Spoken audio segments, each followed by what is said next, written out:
अस्सलातु वस्सलामु अलैका या रसूल अल्लाह सल्लल्लाहु अलैहि वसल्लम। मोहतरम नाज़रीन व सामीन, आज का उन्वान है अक़ीक़े का बयान कि अक़ीक़ा क्या है और किस तरह करना चाहिए और उसके ज़रूरी फ़ज़ाइल व मसाइल बयान करने की कोशिश करूँगा।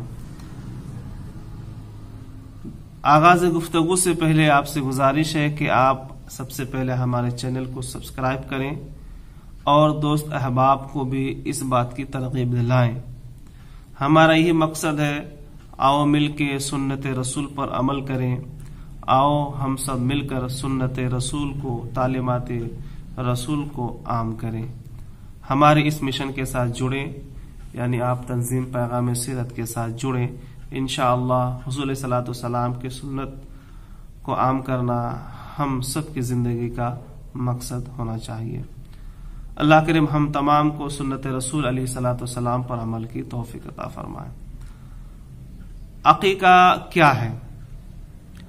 अक़ीक़ा दर हकीकत बच्चे की विलादत पर अल्लाह का शुक्र अदा करने के लिए जो जानवर की कुर्बानी दी जाती है, जो जानवर ज़बह किया जाता है, उसको अक़ीक़ा कहते हैं।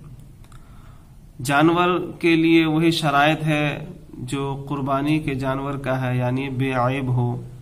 बकरा बकरी खस्सी है तो 1 साल के हो, गाय बैल भैंस वगैरह है तो वो 2 साल के हो, ऊंट है तो वो 5 साल के हो, बेअयब होना चाहिए।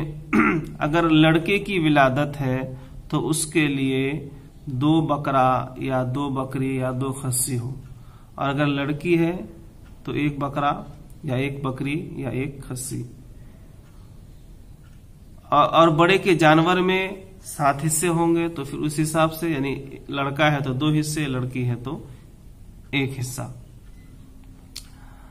बच्चे की विलादत के ताल्लुक से कुछ जरूरी अहम बातें। पहली बात तो यह है, जैसी बच्चे की विलादत हो, चाहे लड़का या लड़की, फौरन सीधे कान में आजान, यानी दाएं कान में आसन और बाएं कान में तकबीर कही जाए। इसी तरह से बच्चे की विलादत के 7वें दिन सिर के बाल निकाला जाए, नाम रखा जाए, और अक़ीक़ा 7वें दिन ही करना मुस्तहब और मुबाह है। अब जरा हम अपने मुआशरे को देखिए, लोग कई हफ्ते गुजर जाते हैं, 40 दिन, 1.25 महीना गुजर जाते हैं, उसके बावजूद ना नाम रखते हैं, ना सिर के बाल निकालते हैं और ना ही अक़ीक़ा करते हैं, जो खिलाफ अदब व शरअ है। ऐसा नहीं होना चाहिए, बल्कि 7वें दिन नाम भी रखो, बाल भी निकालो और अक़ीक़ा भी कर लो। यही इस्लाम का हुक्म है, यही इस्लाम का तरीका है और इस्लामी तालीमात में से है। हम इसके बरखिलाफ करते हैं तो बताइए वो बच्चा कैसा होगा? माँ बाप का वफादार बच्चा होगा या नाफरमान? हम शरीयत के मुताबिक अमल नहीं करेंगे तो फिर नाफरमान ही औलाद होगी। और सिर के बाल निकालने के बाद हो सके तो जाफरान सर पे मले, या हाथ में जाफरान को थोड़ा मल लें पानी वगैरह के साथ, और उसको जो है बच्चे के सिर पे लगा लें। इंशाअल्लाह इससे बच्चे का दिमाग तेज होगा, बच्चा होशियार चालाक होगा, खूबसूरत होगा।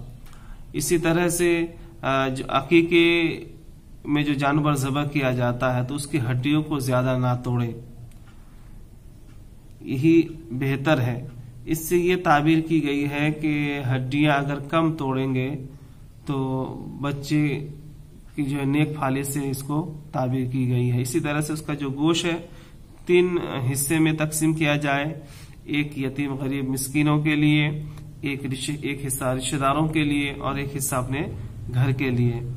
तो अब जो घर में बनाए तो बेहतर है कि उसको जो है मीठा बनाया जाए, यानी उसमें ज्यादा तेज ना हो, ज्यादा जो है मिर्ची मसाला वाला ना हो, बिल्कुल सादा मीठा जिसको बोलते हैं।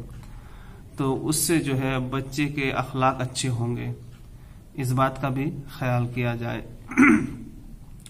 तो अक़ीक़े और बच्चे की विलादत के बाद और अक़ीक़े के ताल्लुक से चंद बातें ध्यान में रखें। इंशाअल्लाह ताला अगर हमने इस तरह से बच्चों की विलादत पर खुशियों का इजहार किया और ये सब बातों पर अमल की तो इंशाअल्लाह हमारा बच्चा वफादार होगा और फरमाबरदार होगा। اسی کے ساتھ جو سر کے بال نکالتے ہیں اس کا بھی حکم ہے کہ اسے جو ہے سونا یا چاندی کے وزن کے برابر جو ہے بالوں کے وزن کے برابر جو ہے اللہ کی راہ میں خیرات کی جائے، اور اگر اتنی حیثیت نہیں ہے تو اپنے سے جو بن پڑے بند مٹھی سے کچھ رقم اللہ کی راہ میں خرچ کر دیں، یہ بھی بہتر ہے۔ اب نام رکھنے کے تعلق سے بھی ایسا نام ہو جو کسی بزرگ، کسی صحابی، کسی اچھے انسان کا نام ہو۔ ہم جو ایسے تیسے نام رکھ دیتے ہیں کہ لوگ اس نام کو بگاڑتے ہیں۔ اسی طرح سے کچھ نام ایسے ہوتے ہیں میں سمجھتا ہوں کہ آج کے دور میں نہیں رکھنا چاہیے، میری ذاتی رائے ہے، جیسے عبد الغفور ہے، عبد الشکور ہے، عبد الرحمن ہے، عبد الرحیم ہے۔ اس طرح کے جو نام ہے کیا ہوتا ہے، لوگ عام طور پہ عبد الغفور کو غفور کر کے پکارتے ہیں، عبد الشکور ہے، عبد الستار ہے تو ستار یا شکور کر کے پکارتے ہیں، جبکہ کسی کو شکور یا ستار یا غفار یا غفور کسی کا نام رکھنا یا اس نام سے پکارنا حرام و ناجائز ہے۔ لہذا ایسے نام رکھے جو آسان ہو، کسی بزرگ کی طرف منسوب ہو، تو انشاءاللہ ایسے ناموں سے برکتیں حاصل ہوگی۔ جبکہ حضور پاک صلی اللہ علیہ وسلم نے فرمایا، حدیث کا مفہوم ہے کہ اللہ کو سب سے زیادہ جو دو نام پیارے ہیں، ایک عبد الرحمن اور ایک عبداللہ۔